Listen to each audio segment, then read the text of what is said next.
여러분 안녕하십니까, 백운기입니다. 민주당 노웅래 의원에 대한 체포동의안이 부결됐습니다. 여야는 서로 방탄국회니 야당 파괴니 공방을 벌였는데요. 어제 표결 과정에서 한동훈 법무부 장관이 이례적인 제안 설명을 해서 눈길을 끌었습니다.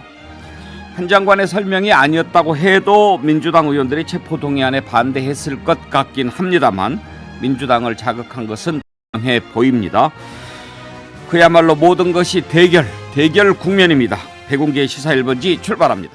네 분 패널 나오셨습니다. 현근택 민주연구원 부원장, 장성철 공론센터 소장, 윤희석 전 국민의힘 대변인, 장윤미 변호사 나오셨습니다. 어서 오십시오. 안녕하세요. 네, 안녕하세요. 반갑습니다. 이제 올해도 며칠 안 남았네요. 파란대무님께서 오늘 유튜브 댓글창에 2022년 시사 1번지 5대 뉴스를 선정해서 올려주셨습니다. 1위, 유튜브를 통해 대한민국을 넘어 전 세계로 방송. 2위, 방송 1주년 기념 오행시 공모. 3위, 구독자 12만 명 돌파. 4위, 댓글 당첨자에게 선물 증정. 5위, 정기남 교수 앵커 발탁. 예. 파란대무님이 정기남 교수님이에요? 그런 것 같은데요? 제가 한번 물어보도록 네. 하겠습니다. 시사 1번지 2023년 새해에도 최고의 정론을 펼치는 시사 프로가 될 수 있도록 응원하겠습니다. 힘내세요. 가로 열고 상품은 사양합니다. 가로 닫고. 또 이런 겸양까지. 감사합니다. 파란대무님 우리 애청자신데요. 죄송합니다. 제가 이 감기 끝물인데 목이 조금씩 잠겼습니다. 오늘도 많이 참여해 주십시오. 유튜브 댓글 그리고 문자 메시지 샵 2315로 의견 보내주시면 저희가 준비한 소정의 선물 전지현 씨 BHC 치킨 쿠폰, 자연주의 화장품 글래모의 클렌징 폼 드리도록 하겠습니다. 떨어질 때까지 드리겠습니다. 내년에도. 자, 먼저 어제 노웅래 의원에 대한 국회 체포 동의안 부결이 됐는데요. 한동훈 법무부 장관이 체포동의안 제안 설명을 했지요. 그 내용이 상당히 좀 이례적이었습니다. 그 내용 한번 먼저 들어볼까요? 노웅래 의원이 청탁을 받고 돈을 받는 현장이 고스란히 녹음되어 있는 녹음 파일이 있습니다. 구체적인 청탁을 주고받은 뒤 돈을 받으면서 저번에 주셨는데 뭘 또 주냐? 저번에 그거 제가 잘 쓰고 있는데 라고 말하는 노웅래 의원의 목소리, 돈봉투 부스럭거리는 소리까지도 그대로 녹음되어 있습니다. 부정한 돈을 주고받는 현장이 이렇게까지 생생하게 녹음되어 있는 사건은 저도 본 적이 없습니다. 뇌물 받은 것처럼 언론 플레이해서 재판도 받기 전에 저를 범법자로 만들었고 저를 만신창이가 되었습니다.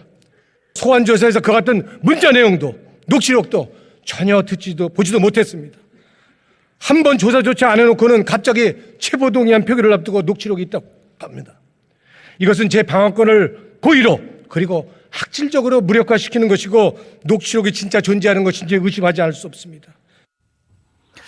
예, 국회의사당이 마치 법정 같기도 하고 장윤미 변호사 어떻게 보면 또 옛날 고대 그리스에서 범죄를 놓고 막 이렇게 서로 연설하면서 주장하는 것 같기도 하고 상당히 좀 뜨거운 그런 장면이었는데 먼저 궁금한 게 법무부 장관이 저렇게 요청을 합니까? 설명을 합니까? 그래서 찾아봤더니 전례가 없는 건 아니더라고요. 예. 그러니까 추미애 전 법무부 장관, 박범계 전 법무부 장관도 체포동의안이 본회의에 제출됐을 때 국회에 출석을 했습니다. 그래서 이 체포동의안이 가결될 필요성에 대해서는 얘기를 했는데 저는 한동훈 장관이 이야기한 이렇게 구체적으로 장광설을 펼치는 건 처음 봅니다. 왜냐하면 일단 수사 중이고 이 수사와 관련해서 체포영장이 발부될 필요성이 있다라는 것을 그 개괄적으로 설명하는 게 맞고 전직 장관들은 그렇게 해왔습니다. 그런데 지금 들으신 것처럼 녹취와 관련해서도요. 돈봉투에 부스럭거리는 소리가 난다. 그리고 지금 녹취에서는 나오지 않았지만 그 문자들과 관련해서 굉장히 상세하게 그걸 그대로 읽습니다. 일단 법무부 장관은 검찰이 아니잖아요. 검사가 아니잖아요. 검찰에 대해서 수사지휘권도 검찰총장의 제약은 갖고 있지 않습니다. 그런 지위에서 사실상 노웅래 의원에 대해서 낙인 찍고 모멸감을 주고 모욕 주기 성격으로 국회에서 장관선을 펼쳤다. 반대 진영에 대해서 과연 윤석열 대통령 그리고 국민의힘에 대해서는 과연 이 장관이 그럴 수 있을 것인가? 그 의문을 지울 수가 없고 기본적으로 무죄 추정 원칙이란 게 있고요. 이렇게 세세하게 피의 사실을 공표하는 것은 피의 사실 공표죄로 형벌로 다스립니다. 물론 전체가 아니라 수사기관 내지는 수사를 지휘 감독할 수 있는 자도 피의 사실 공표죄의 가해자가 될 수 있는데 이건 저는 생각을 했어요. 한동훈 장관이 검찰 옷을 여전히 입고 있구나. 본인의 이 컬러를 그렇게 가져가는구나. 그렇다면 이분에게 정치적 미래가 있을 것인가? 저 윤여준 전 장관이 이야기한 대로 정치에는 최소한 소질이 없구나. 이런 생각했습니다. 부적절한 것을 넘어서 피의사실 공표에 해당한다고 예, 보십니까? 저는 문제 될 수 있다고 봅니다. 형은택 부원장도 그렇게 보시나요? 저도 그렇게 봅니다. 왜냐하면 예전에 지금 사례를 말씀하셨는데 오늘 아침 조간에 그렇게 분석한 기사들이 많았어요. 예전에 그러니까 18대 이후에 13명에 대한 적부심 심사가 있었죠. 적부심이 아니죠. 체포 동의안이 있었고 7분의 장관이 나와서 얘기했는데 대부분 보면 지금 말씀하신 것처럼 소환 조사해서 제시했던 증거라든지 진술 그런 얘기를 했거든요. 근데 지금 노웅래 의원 얘기처럼 이 녹취록이라든지 문자 메시지는 소환 조사할 때 제시도 안 했다는 거예요. 그러면 이건 뭐냐면 그대로 이제 검사의 시각입니다. 검사들이 이렇게 하거든요. 특수부 검사들이 소환 조사할 때는 엉뚱한 거 막 물어봐요. 그러다가 구속 적부심 청구해서 법원 가면은 결정된 증거를 딱 제시합니다. 그러면서 이제 영장 발부시키기 위해서 제가 보기에는 지금 딱 그 특수부 검사, 영장 청구하는 검사의 마인드로 접근하는 거예요. 근데 이건 안 되죠, 기본적으로. 왜냐하면 국회에는 법정이 아니잖아요. 그럼 예전처럼 이런 죄가 있습니다, 이런 죄가 있습니다, 이런 증거가 있습니다, 저런 증거가 있습니다 할 수는 있어요. 근데 사전에 그럼 소환했을 때 그걸 제시하고 했어야죠. 근데 문제는 이런 증거만 있다고 얘기하는 게 아니라 그 증거에 이렇게까지 있습니다, 이렇게 진술했습니다, 문자 이런 거 있습니다. 그렇게 얘기할 필요는 없거든요. 녹취 파일이 있습니다, 문자 메시지 있습니다. 이 정도면 돼요. 혐의증 얘기하고. 그래서 이제 판단을 맡기면 되는데 마치 법정에서 실질 심사할 때 특수부 검사가 하는 것처럼 하고 있어서 저도 이제 장 변호사 말씀처럼 그냥 검사 마인드 것 같고 그다음에 사실은 이렇게 기존에 안 나온 거를 처음으로 이제 공개한 거잖아요. 그러면 당연히 이제 이게 지금 수사에 지휘권이 있는 사람이기 때문에 피의사실 공표도 문제가 될 수 있죠. 윤희석 대표님 어때요? 한동훈 장관 어제 그 발언한 거 들어보면 약간 좀 새롭다고 할까 특이하긴 했어요. 예, 새로웠습니다. 예. 예, 새로웠고 노웅래 의원이 워낙에 강하게 부인을 하니 국회를 설득하고자 하는 의도라고 저는 보고 뭐 과하다고 보실 수도 있어요. 뭐 그렇게 말씀하실 수 있겠죠, 민주당 쪽에서는. 근데 장관이 이 체포동의안이 이제 법원에서 나와서 체포동의 요구서가 와서 거기에 대해서 설명을 해야 되니까 뭐 그 정도 설명할 수도 있지 않냐는 생각이 드는데 뭐 당하는 사람 입장에서는 그게 아니리라고 뭐 그 정도는 제가 이해할 수 있겠습니다. 장성철 소장 본 소감은 어땠습니까? 한동훈 장관이 부적절한 말과 행동을 했다라고 보기 어려워요. 왜냐하면 구속 체포 영장을 통과시켜 달라고 하는 법무부 장관이 당연히 노웅래 의원은 이러한 잘못이 있어요라고 얘기하는 게 맞지. 노웅래 의원 잘못한 게 없어요라고 얘기할 수는 없잖아요. 예. 그 저는 뭐 특별히 잘못했다라고 보기는 어렵고 민주당이 이 부분을 부결시킨 것에 대해서는 민주당의 원칙은 무엇인가라고 묻지 않을 수가 없습니다.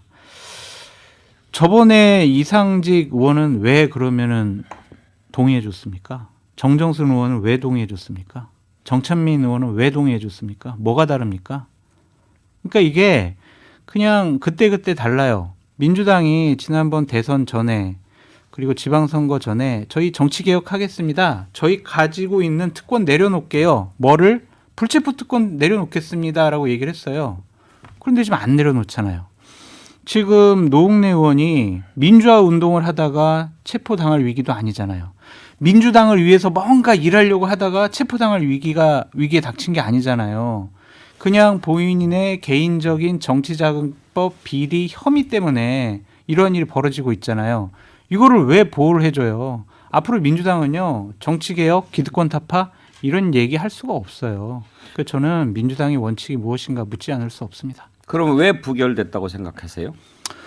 결국에는 노웅래 의원에 대한 체포 동의안을 동의를 해주게 되면 이재명 당대표를 보호할 수 없겠다라는 생각도 있었을 것 같고, 윤석열 정권 너무 미워, 한동훈 장관 너무 미워, 그냥 우리 그런 거 없이 저 사람들이 하는 행동에 대해서는 우리 반대하는 게 맞겠어라는 감정이 들어가 있는 것도 같습니다. 한동훈 장관이 저렇게 발언한 해서 더 이렇게 좀 돌아간 측면도 그런 있을까요? 결과론적인 변명이라고 좀 생각이 들어요. 상관없었을 네, 거다. 왜냐하면 그러니까 이번 주 월요일 날 한 언론사에서 민주당 의원들 전수조사를 했다고 하더라고요.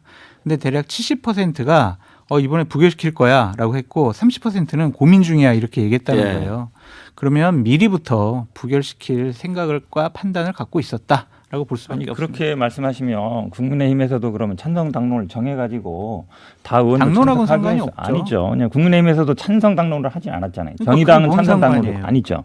그러니까 이거는 어찌 보면 민주당도 마찬가지지만 국민의힘도 자율적인 판단에 맡긴 거예요. 네. 맡긴 거 맞잖아요. 네. 그럼 의원들이 판단한 거거든요. 그러니까. 그러니까 그거를 예를 들어서 지금 말씀처럼 지금은 물론 민주당 의원들은 대부분 반대했을 것 같고 국민의힘들은 찬성한 사람도 있고 반대한 사람도 있어요. 근데 지금 말씀처럼 저는 그렇게 봅니다. 기본적으로 물론 21대 들어와서는 첫 사례긴 하지만 기본적으로 이분이 뭐 도망가거나 뭐 증거를 인멸 뭐 지금 나오는 증거로 보면 인멸할 거 없는 것 같아요. 문자라든지 이런 게 있으면 꼭 구속시켜야 되느냐. 기본적으로 저는 뭐 변호사 입장에서도 그렇고 마치 이제 구속은 처벌이 아니라 그러지만 우리 지금 관행은 구속시키면 이 사람은 유죄고 불구속되면 무죄인 것처럼 돼 있거든요. 그게 어쨌든 검찰의 오랜 관행이고 이래서 저는 뭐 기본적으로는 본인이 다투겠다 법적으로 이거 결국은 이제 진술을 다투는 부분이거든요. 서로 말을 다투는 부분이기 때문에 방어권 보장 차원에서 불구속 재판하는 게 맞다고 보고 있습니다.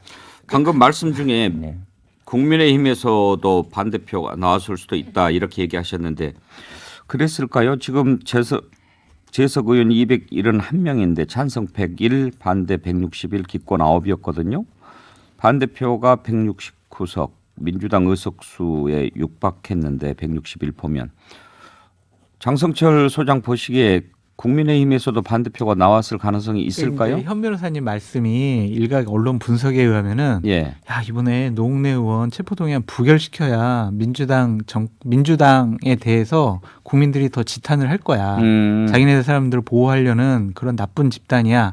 라고 손가락질할 거기 때문에 국민의힘 쪽에서 부결시킬 거야. 이렇게 분석을 한 언론도 있었는데 예. 그거는 아닌 것 같아요. 그냥 이번에는 양당이 갈라져서 찬성, 반대 이렇게 던진 것 같습니다.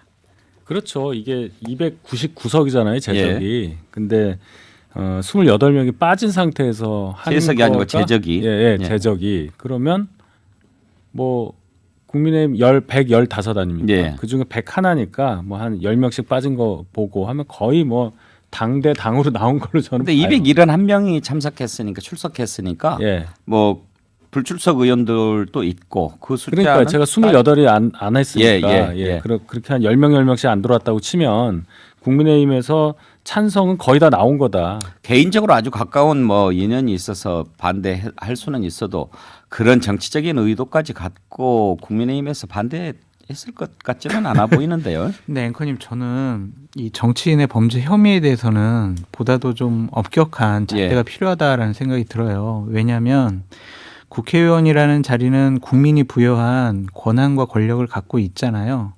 그 사람들이 그거를 이용을 해서 본인의 뭐 돈을 받는다든지 아니면 치부를 한다든지 아니면은 다른 이권에 개입한다든지 아니면 안 될 일을 되게 만든다든지 이렇게 국민들이 부여한 권력을 본인의 범죄 행위에 이용한다라는 것 그건 정말 정치인으로서 국회의원으로서 자격이 없는 행동이라고 생각이 들거든요. 대한민국 국민 모두 무죄 추정의 원칙은 있지만 그것은 재판 과정 중에서 우리가 인정돼야 할 원칙이지 이렇게 체포영장 발부되고 법원에 가서 영장 실질심사 받잖아요. 구속 적부심 받잖아요. 거기서 판사가 봤을 때 이건 구속할 건이 아니다 라고 하면은 구속이 안 되는 거지 그 단계까지 가는 거를 막는다라는 것 자체는 국회의원들이 특권을 너무 남용하는 것이 아니냐라는 생각이 듭니다. 이제 어제 한동훈 장관의 제안 설명과 관련해서 그런 분석은 있습니다. 이제 뭐 찬반 어떻게 나왔을까 하는 걸 떠나서 이번에 체포동의안 부결되면 이제 민주당이 그 비난은 사실 이제 다 뒤집어 쓸 상황이었지 않습니까? 그렇죠. 네. 근데 이제 한동훈 장관이 설친 것으로 좀 여론이 이렇게 가버린 그런 측면이 있다는 거예요. 그런 것 같고 저는 이 노웅래 의원의 이 혐의가 하나의 섬처럼 그냥 존재했다면 민주당으로서도 굉장히 부담이잖아요. 아니 이게 자기네 자당 의원을 보호하는구나. 보호할 명분도 사실 그렇게 있어 보이지 않는 부분이 있고요. 뭐 돈을 줬다는 혐의와 관련해서는 좀 짙어지는 부분이 있기도 하고. 그런데 이 맥락에 있어서 민주당원들이 이 부담에도 불구하고 부결에 표를 던진 게 아닌가 싶은데 일단 지금의 검찰 수사가 맞는 방향으로 가는가에 대한 문제제기가 좀 라고 봅니다. 야당 의원들, 뭐 이재명 대표를 위시하여 계속해서 수사의 저변을 넓히고 있는데 이게 과연 공정한가? 그렇다면 여당에 대해서는 혐의가 없는 것도 아니잖아요. 특히 김건희 여사에 대해서는 최근에 권오수 회장 8년 구형 받았는데 거기에 검찰이 제시한 증거들 보면 너무 물증이 뚜렷합니다. 막 굉장히 뭐 녹취도 있고요. 왜냐하면 증권 거래를 하려면 이 의뢰인이 증권사 직원에게 전화를 걸고 그게 녹음이 자동으로 되기 때문에요. 그리고 주고받은 문자를 보면 이거는 단순히 돈을 던진 사람이 아니에요. 일례로 이 장모가 던진 이 주식을 김건희 여사가 35초 만에 받거든요. 아주 고가로. 그렇다면 이 검찰 수사의 잣대 온당한가? 그리고 검찰이 이 본회의 표결에 붙이기 하루 전에 또 압수수색을 했는데 사실상 빌미를 준 거죠. 진작에 압수수색 다 했어요. 집, 의원회관, 뭐 집무실 할 거 없이 해놓고 본회의를 앞두고 또 하는 건 이건 또 보여주기용 아닌가라고 보여지는 부분이 있고 지금 검찰에 대해서 줄 수 없는 그 신뢰의 연장선상에서 저는 노웅래 의원 개인에 대해서 엄호하려는 성격이 아니라 그 연장선상에서 민주당 의원들이 반대표를 던진 것 같습니다. 하여튼 이런 일이 있을 때마다 이제 방탄국회 논란에 휩싸이게 되는데 어때요? 만약에 이런 식으로 하지 말아라 그렇게 얘기할 것 같으면 만약에 헌법 바꾸게 된다면은 국회의원들 회기 중에 국회 동의 없이 뭐 체포되지 아니한다 뭐 이런 것을 없애는 것도 방법 아닐까요? 그거 근데 사실은 그 불체포 특권 있는 것이 의원 개개인의 어떤 형사적인 어떤 절차 진행을 어떻게 하려고 하는 것보다는 의회가 제대로 기능하기 위한 최후의 안전장치라고 저는 보거든요. 그래서 그 제도 자체에 대해서는 제가 뭐라고 할 수 없는데 다만 이게 지금 무기명 투표잖아요. 저는 기명 투표를 했으면 좋겠어요. 이게 재헌헌법에는 기명 투표였다고 해요. 근데 52년도인가 바뀌어서 지금 70년째 인사에 관련한 건 이게 무기명 투표라 이렇게 된다고 하는데 이게 만약 기명 투표면 어떻게 됐을까? 그거 한번 생각해보면 재밌을 것 같아요. 우리가 이제 누가 찬성했고 누가 반대했고 나오고 또 누구는 이렇게 얘기합니다. 만약에 기명 투표했으면 민주당은 오히려 반대하기 그러니까요. 힘들었을 것 이제 같은데. 그렇게 될 경우에 국민적 판단이 들어가는 거죠. 국민을 더 무서워하느냐, 유력자를 더 무서워하느냐. 거기에 대한 판단을 이제 국민들이 세게 한다고 봐요. 저는 이제는. 그런 차원에서 기명 투표하자는 것에 대해서 반대할 논의는 별로 없다고 봐요. 저는 좀 다른 의견이에요. 예. 다른 논의이긴 하지만 사실은 이 불체포 특권이라는 게 아시겠지만 뭐 예를 들어서 그 당시에 이제 뭐 권력에 맞서는 이제 의원들의 그 권한을 지키기 위한 거잖아요. 근데 거기에 만약 이걸 기명 투표를 한다. 그러면 사실은 그 권력에 맞서는 뭐 이 사건은 아닙니다만 다른 경우에 권력에 뭘 폭로한다든지 근데 그거를 기명으로 한다 그러면 그 취지에 반하는 거예요. 그렇기 때문에 제가 보기에는 이런 거는 사실은 어쩌면 국회의 권한을 지키는 거잖아요. 본인들의 권한을 지키는 거기 때문에 기명 투표할 성격은 아닌 것 같습니다. 이걸 무기명할 이유가 없잖아요. 그렇기 때문에 무기명으로 하는 거죠. 우리 현근태 아니, 변호사님 24년도에 배지 다르셔야 되니까 지금 국회의원의 기득권에 대해서 옹호하는 모습을 보이고 있다. 그건 아니고 원래 취지 자체가 그렇다는 거예요.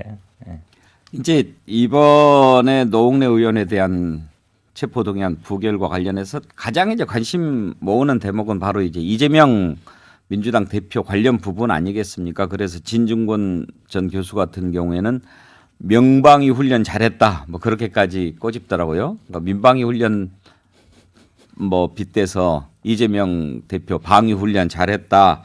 실전은 걱정 안 해도 되겠다. 예행 연습 성공했으니까 그랬는데 그것하고도 연관 지어서 볼 수 있을까요, 장성철 소장?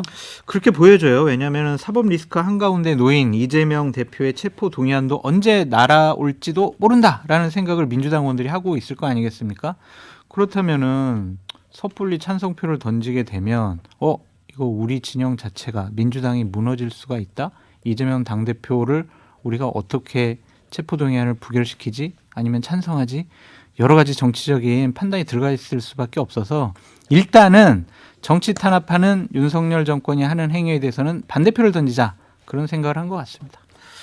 이재명 대표가 내년 1월 지금 7일인가 8일 10일에서 10일 사이에 얘기했던 것 조율하고 있다고 같습니다.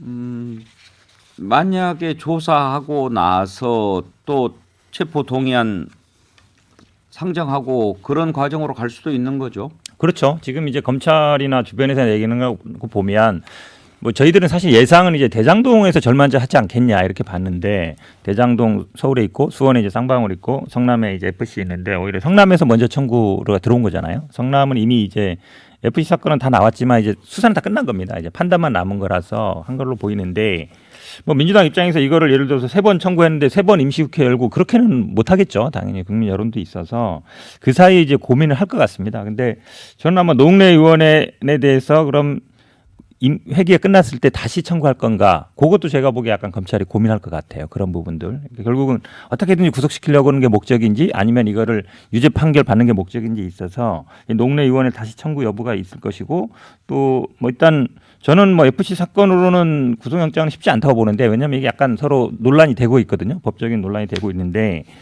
FC 아니라 다른 걸로라도 어쨌든 청구는 할 것으로 보이고 뭐 근데 이거는 뭐 민주당이 결정할 수 있는 사안은 아닙니다. 검찰이 결정하는 거기 때문에 검찰이 어떤 상황에 따라서 아마 판단을 달리할 것 같습니다. 예, 노웅래 의원에 대한 체포동의안 부결 관련해서 살펴봤습니다. 어제 사면과 관련해서 얘기를 했는데 사면권도 이제 개헌하게 되면은 좀 들여다봐야 된다 그런 얘기를 하는데 체포동의안도 한번 좀 국민들의 논의가 있을 필요가 있다고 생각해요. 네.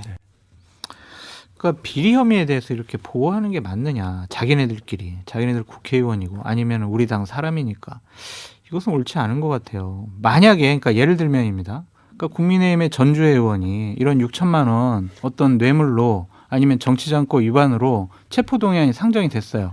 그럼 민주당에 있는 의원들이 야 억울하겠다. 저거 안 돼. 부결시켜야 돼. 이렇게 생각하겠냐고요. 그러니까 여야 입장을 떠나서 같은 잣대를 제발 적용했으면 좋겠어요. 전주혜 의원이 무슨 건이 있어요? 그러니까 예를 들면요. 아, 예를 왜 들면. 하필이면 전주혜 의원을 예를 들어? 아니 언뜻 생각나는 분이 그분밖에 없어가지고. 아주 적절한 예를.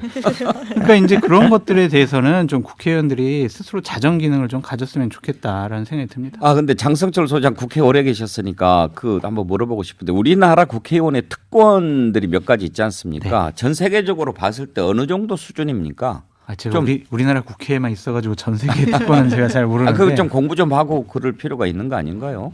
죄송합니다. 장현미 변호사 네. 좀 아시나요? 아니 저도 해외 사례는 잘 모르는데 그런 다 사면과 국내파들이시구나. 관련해서는 좀 제한이 있다라고는 들었습니다. 외국에도 뭐 프랑스도 딱 범죄를 유형화해가지고 대통령이 사면권 행사할 수 없는 범죄 뭐 이렇게 해서 제어를 하는데 우리나라는 거의 무방비다. 외국 유학 갔다 온 윤희석 대변인. 그런데 우리나라 국회의원의 특권이 뭐 250가지라고 뭐 이렇게 나열한 게 있잖아요. 예. 그건 뭐 무슨 철도 무료 이용 이것까지 항공기. 합친 건데 결과적으로는 국회의원직에 대한 어떤 성역화는 확실히 돼 있는 나라라고 봐야죠. 그래서 국회의원을 뽑는 과정에서 그렇게 하려고 노력하고 가서도 안 내려오려고 노력을 하고 이런 거 아니겠습니까? 근데 이제 불체포 특권은 아까 제가 말씀드렸듯이 의원 개인에 대한 어떤 형사적인 책임을 어떻게 하겠다는 것보다는 의회가 제대로 기능하기 위한 그런 발상에서 시작된 거니까 조금 더 깊은 논의가 필요하지만 제가 계속 말씀드리는 거 기명투표 필요하다고 저는 계속 주장합니다. 그런 얘기는 들어본 적이 있어요. 그러니까 장관도 하고 국회의원도 하고 막 뭐 맞아요. 수석도 하고 막 이렇게 여러 가지 주요 요직을 거쳤던 분한테 해보니까 어떤 게 제일 좋아요? 그러면 다 국회의원이라고 그래요. 네. 예.